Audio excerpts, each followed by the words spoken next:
Praise the lord. మన ప్రభువైన యేసు క్రీస్తు నామములో అందరికీ శుభాభివందనములు. అపోస్తల కార్యములు 7వ అధ్యాయము.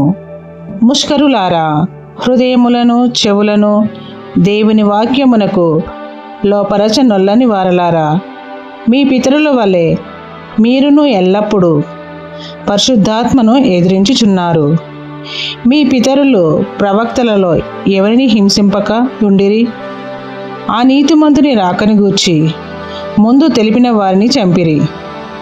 ఆయనను మీరు ఇప్పుడు అప్పగించి హత్య చేసిన వారైతిరి.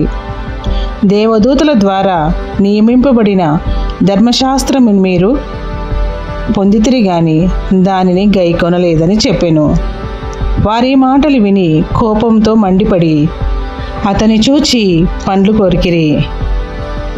అయితే అతడు పరిశుద్ధాత్మతో నిండుకొనిన వాడై ఆకాశం వైపు తేరిచూచి దేవుని మహిమను, యేసు దేవుని కుడి పార్శ్వమందు నిలిచి ఉండుట చూచి ఆకాశము తెరవబడుటయు మనుష్య కుమారుడు దేవుని కుడి పార్శ్వమందు నిలిచి ఉండుటయు చూచుచున్నానని చెప్పెను.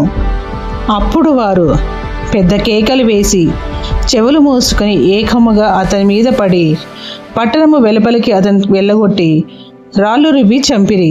సాక్షులు సౌలు అను ఒక యవనుని పాదముల యొద్ద తమ వస్త్రములు పెట్టిరి. ప్రభువును గూర్చి మొరపెట్టుచు, యేసు ప్రభువా, నా ఆత్మను చేర్చుకోమని స్తెఫను పలుకుచుండగా వారు అతని రాళ్లతో కొట్టిరి. అతడు మోకాళ్ళుని, ప్రభువా, వారి మీద ఈ పాపము మోపకమని గొప్ప శబ్దంతో పలికెను. ఈ మాట పలికి నిద్రించెను. సౌలు అతని చావునకు సమ్మతించెను. Praise the lord.